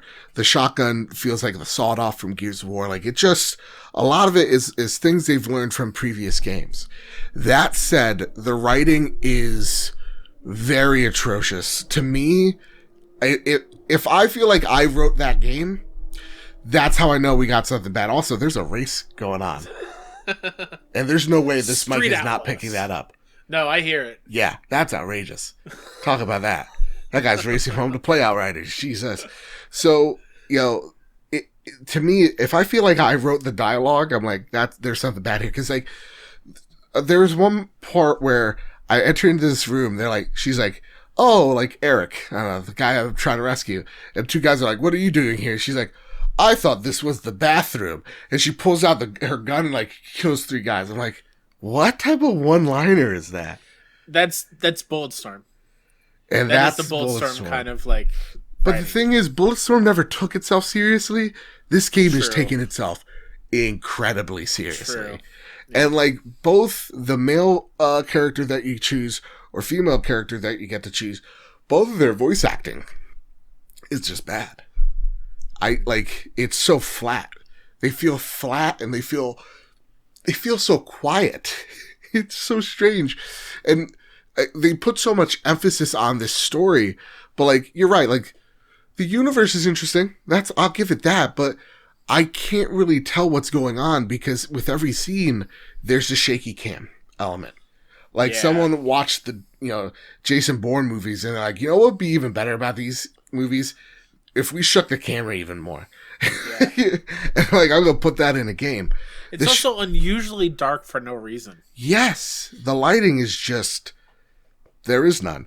And so, there are so many little problems with this game that just start to add up. Like the fact that in the demo, this won't be in the finished version, but like motion blur is on another level. Usually I don't mind motion blur. Usually it doesn't bother me. It doesn't hinder my experience one bit. I don't notice it half the time. This I definitely notice it. So much so that between the shaky cam and the motion blur, it got me so sick that I had to play this game tonight with C-bands so that I wouldn't get sick playing this game. Because last time I did, I just had a migraine and my eyes were just loopy all over the place. It just couldn't focus on what was happening in the screen that I got motion sick. I usually don't. It's really weird. So, like, overall, the one thing I do like is the combat. Though how generic the levels feel, though I think the reason why some people are like, it's just the Division, Kyle, and I want to know how you were playing it. How often were you using cover? A little bit until I realized what kind of game they're striving for. Exactly. And right when I was just like, oh, okay, I think this is more of a suggestion rather than me, because trying to get into covers is difficult enough. Yeah. This isn't a game where you are if you're expecting to not get hit once throughout a level, you're playing it wrong. Yeah. There's no way. There's no way you're not going to get hit and take damage. You need to learn how to maneuver that and change your mindset of being more on the offensive and not on the defensive. And right when I was like, no, don't even ever think about using cover, Joseph started to really dig the game. Like, the combat was really fun because, I was lighting people on fire. I was using them as human grenades that you could set off. Like, awesome. Like, the abilities in the classes, I feel like that's the strongest element. But their level design and where they're taking certain elements of, like, the story between the shaky cam is just, oof. I don't know about this game still. There's more oofs than gays. Okay, because you walked out, but like when you talked to me before, you're like, I really like this game. This is something else. Yeah, and it was because it was a little bit like I was getting that division feel. I'm always into the Division. Yeah. At first, and then I get bored of it. Because it's just like these people are bullet sponges. A little bit, and then it's clearly just kind of the same thing, just recycled over and over again. And I feel you there. Another thing that I think Outriders doesn't do a great job. The map is not great. Maneuvering the map and using the fast travel stuff is not great. It still feels very old, even though it's supposed to be a new game. But like I mean, like I said, I'm intrigued by where the story is going. Where you're put back in a cryo sleep, and 30 years later you wake up, and now there's a world war between all the humans that were supposed to be looking for this safe planet. Yeah. And some people are altered, which gives powers. And the one character that I really, really enjoy is Shira, who was the doctor in the beginning, very lovable, like gung ho, and then when you wake up from the cryo sleep, she's just this hardened, lost an eye, gray hair, cynical all the time. I dig her, but besides her, like even my main character, just I feel no love or attachment towards her whatsoever. Yeah, same. It's a bit of a bummer. Bummer indeed. And so I like how we walk away from this going, out of the week that I know I thought the thing that I need to do the most is run and gun and shoot my way out of my problems. And it seems like I really want to solve puzzles when I'm in heartache. I will highlight before we yeehaw. Please. I mentioned before I was playing a PS Now game. And I will be hopping on a podcast to talk about this at some point in the future. That's why I have to play it. I replayed Batman Arkham Origins on PS Now. All of it. And the whole thing. I beat it in a day and a half, like 6.5 hours, 8 hours. Oh, wow. So. It's a short game if you just mainline the quest. Yeah. The main quest. God, that story is great. Yeah. I love that game. The way it sets up the Arkham games, it's a shame that it's not talked about in the same vein as the Arkham trilogy, because it sets up everything. You are Bruce Wayne and Batman, I think, 2 years into it, or very early on, and he's still kind of finding what his morals are, and the Gotham City Police Department are all corrupt, and you actually have to fight them in the streets. They're just like another faction of bad guys, and you got 8 assassins trying to kill you for Black Mask put a bounty on your head, and Joker shows up, and I mean, I'm gonna spoil it. It's an old ass game, but like Bane knows that Bruce Wayne is Batman. Whoa! And because he uses the venom, it messes with his brain and causes permanent memory damage. That's why in other games, that never comes out.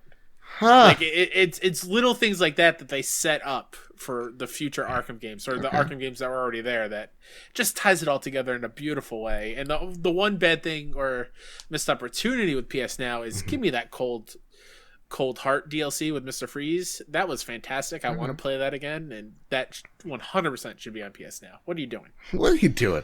That's awesome. That's play Arkham Origins. That's awesome that you're still stating it, because not enough people are. You know? No. Yeah. With that said, Kyle, it's time we have one last stop. And that stop is the Sony Pony Express. You know, each and every week, you can send your questions to the show to us over at PS Trophy Room on Twitter. You can send your questions to us on Discord over at the Trophy Room Discord server. Or, guess what? You can hitch a ride on the Sony Pony Express. Send your questions in. Yeah, because we're about to answer some questions, y'all. That said, before the first question, yes. Last week when I did that yeehaw and we were recording late at night, you were like, "Oh man, it's a good thing you can do it because I'm at home and like my parents are in the next room." Yeah. The next day I walk upstairs and my dad goes, "Did you yell or say yeehaw last night?" I'm like, "Oh, sorry, Dad. I thought you were in bed." My bad. Are you like you're pretending to be a cowboy, son?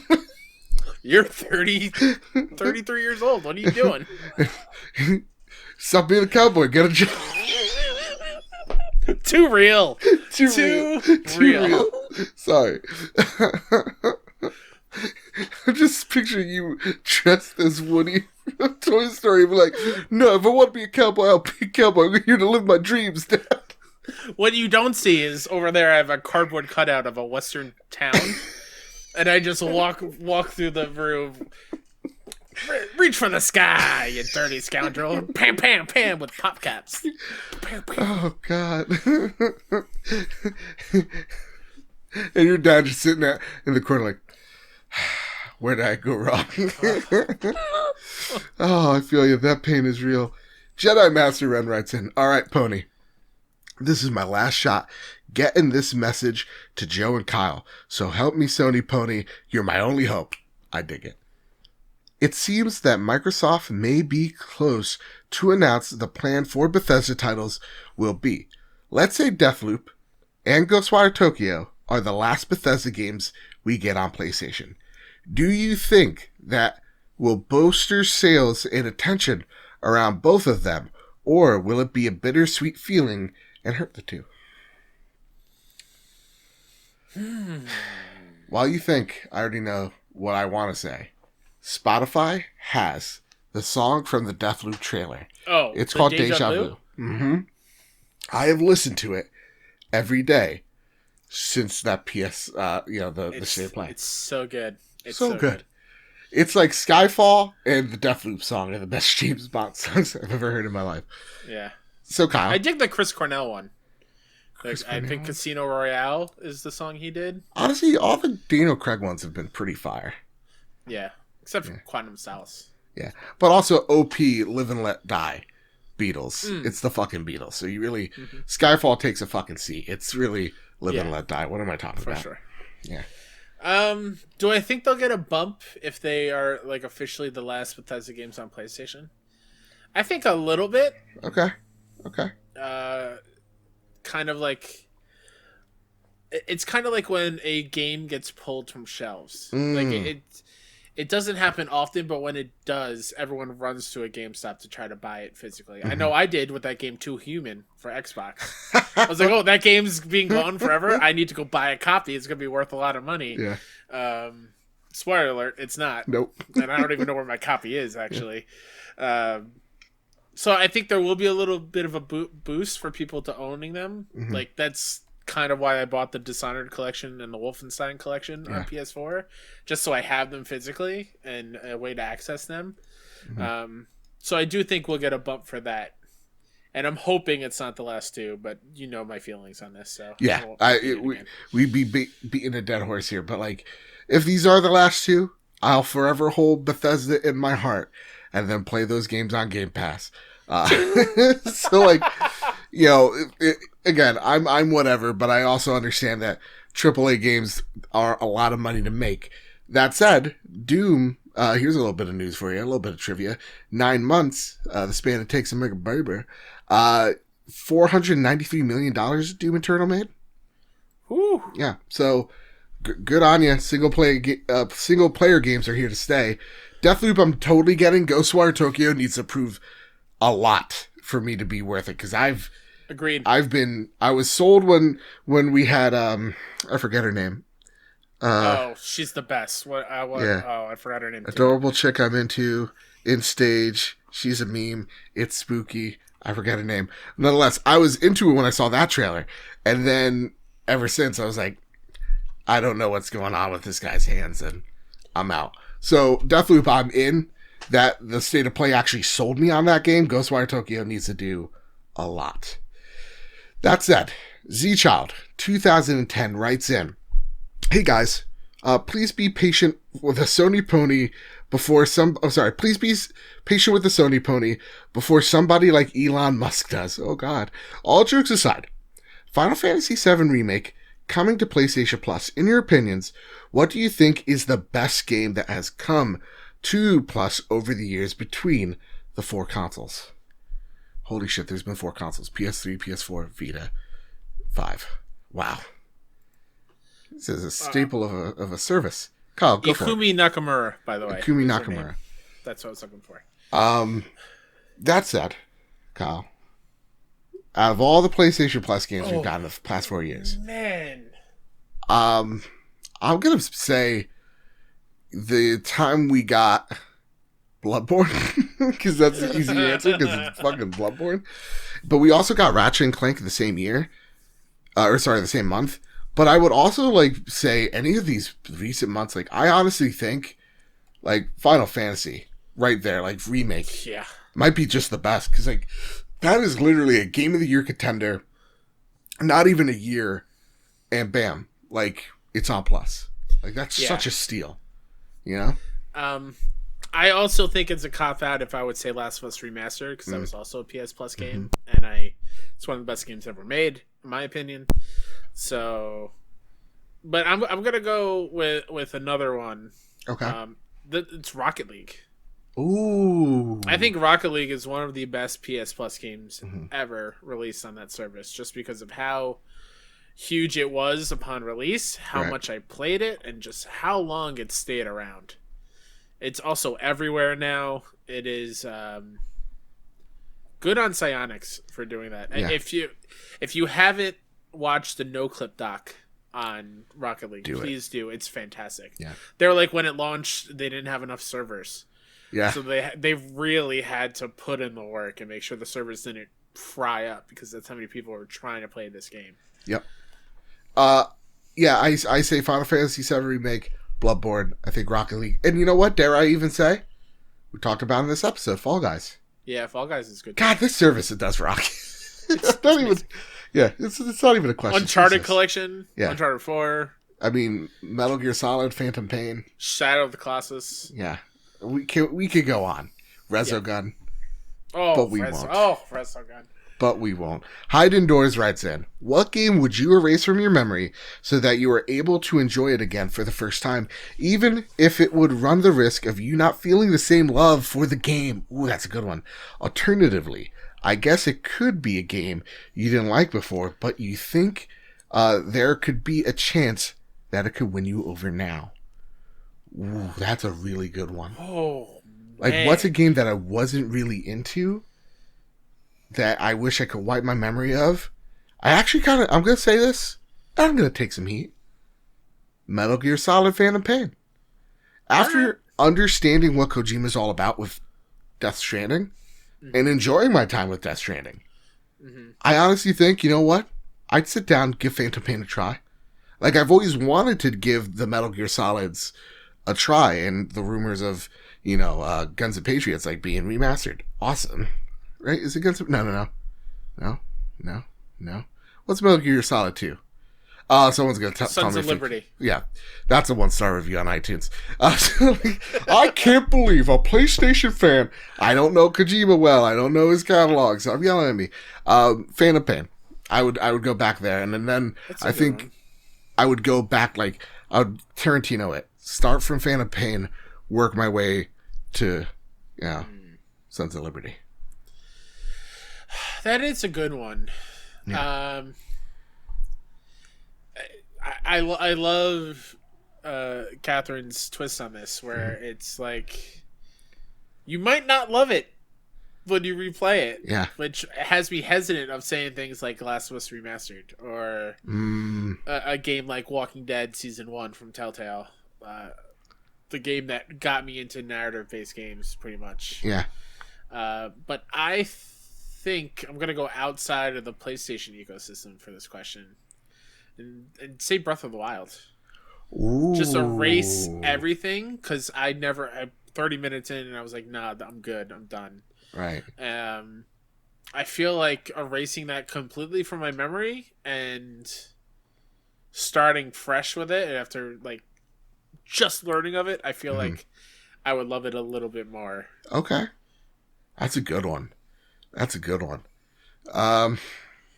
It's the risk of saying like you might not feel the same love, which is why I'm not committing to Last of Us. Because like I'm now thinking of like a Nintendo property I do that with, and I'm like thinking of a Mario, and I'm thinking of like Odyssey, so that I can like live with my disappointment that it not achieving to be like the best Mario game to me.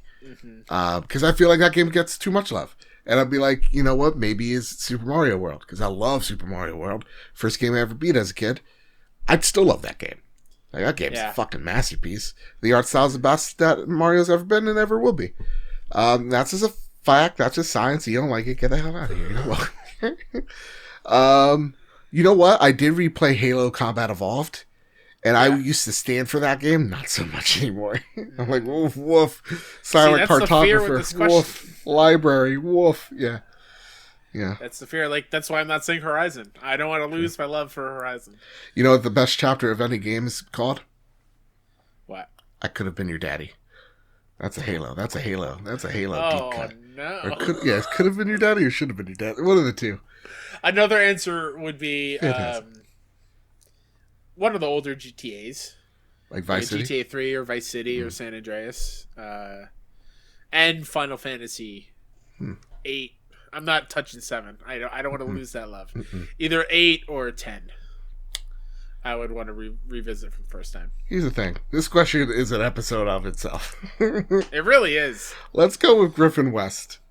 And he writes in, do you think Wolfenstein 3 is coming this fall? Do you think it'll be on PlayStation, or will I have to buy Series X? Wink, wink, nudge, nudge. It's a joke. Everybody laugh. God damn it. Also, what do you want to see from a Wolfenstein 3? No, I don't think Wolfenstein 3 is coming. I think well, do you think CPAC? You think CPAC that was like, a wink, wink, nudge, nudge to Wolfenstein 3? If you got that joke, please laugh. CPAC? What? It was a thing on Twitter. It was hilarious. I must have missed it. I'm sorry. Yeah, no, it's. God damn it.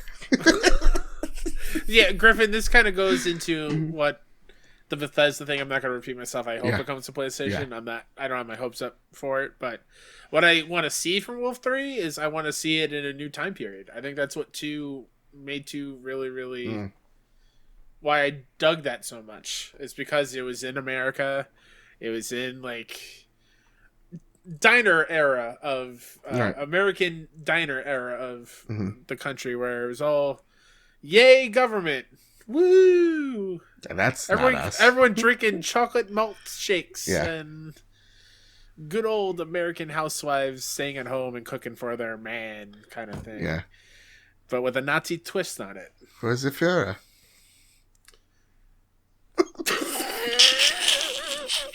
Perfect pregnant pause right there. Dude, what I want from Wolfenstein 3, that also made me sound like I hate women. I don't hate women. I love them very much. I don't want them to stay just be housewives. I love the ladies. They rub my Don't cancel me, please. Kyle, you being the one that gets canceled before me. I would want a fucking refund if that's the case. Go to Vegas and bet on that right now. I've never beaten 1 or 2. I really want to. I know why you haven't beaten 2, and it's totally about. Yeah, can't. Spoiler alert: they make you kill a dog, and I can't do that shit. Yeah, I get that. Mm-hmm. Oh, that one hurts. Anyway, but Last of Us Part 2, you did it a whole lot. Yeah, but like I was able to disassociate, and like it wasn't like my pet dog. Also, like some of the racism in that game really fucking pissed me off. Oh yeah.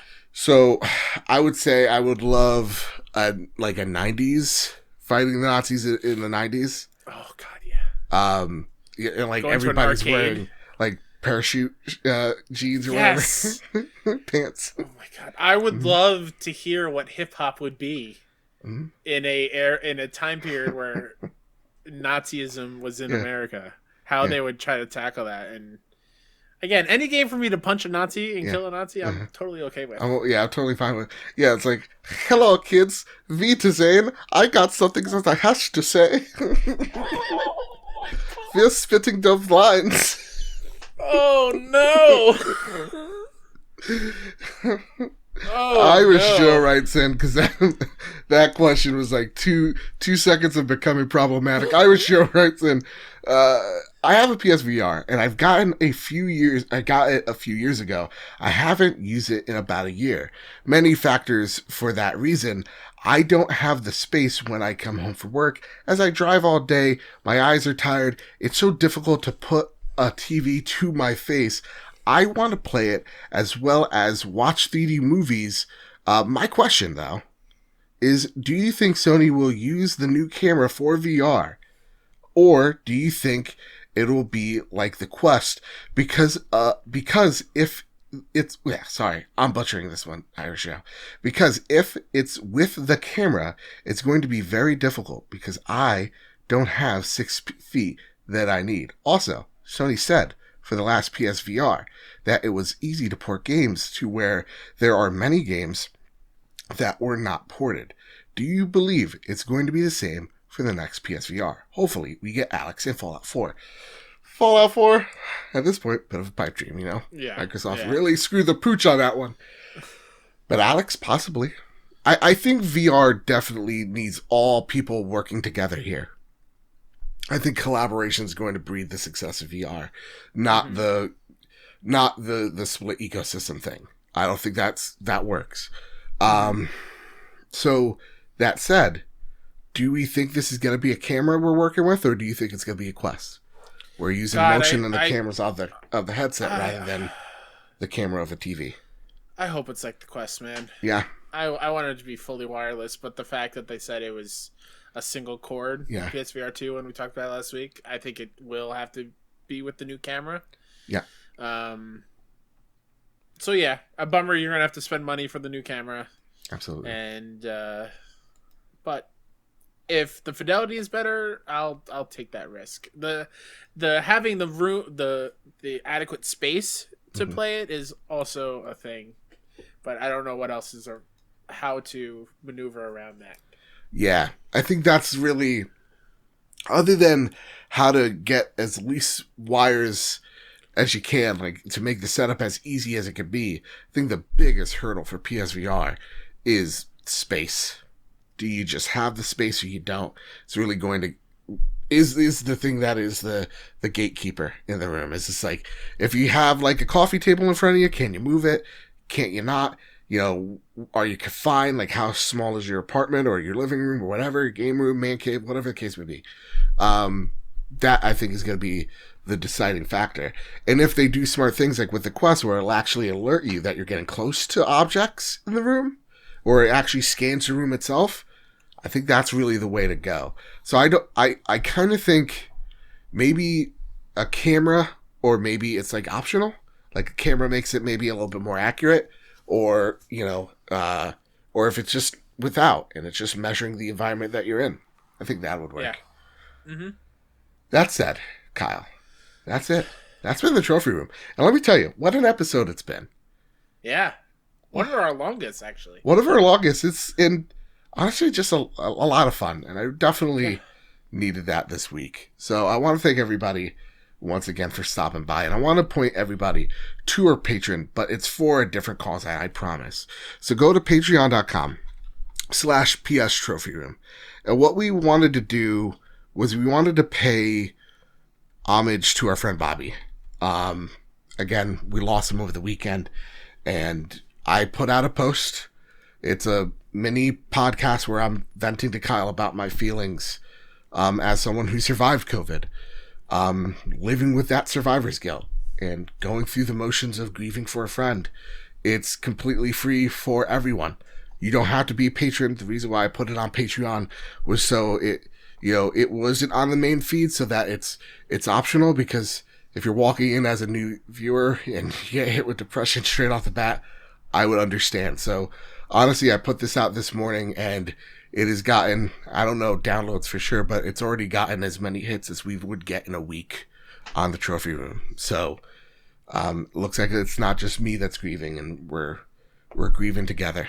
And, again, down below is the link for Bobby, for their family. Cause now, not only do they have those hospital bills, but they got, funeral costs and all that as well. Let's help that family out.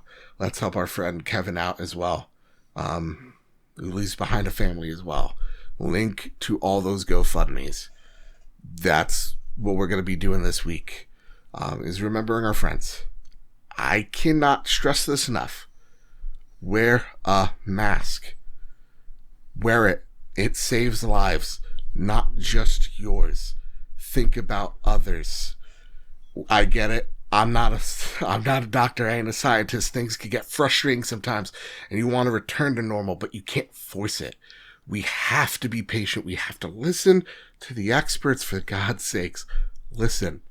Mm-hmm. Please. I love y'all so very much. If y'all need to talk about anything, Mr. Badbit on Twitter, Mr. K-Step on Twitter, we're here for you. At PS Trophy Room. Over on that Patreon, again, that post, put a comment down. I'll try my best to react to it, to respond to it as accordingly. I've gotten a lot of DMs of like, hey, I don't know you, man, but that helped her. Hey, I don't know you, but I want to grieve with you. Reach out to your fellow person. We're all in this together. With all that said, with all that out of the way, everybody, keep your wits about you. Keep hunting. Keep respecting each other. Keep playing PlayStation. Love you. Love you.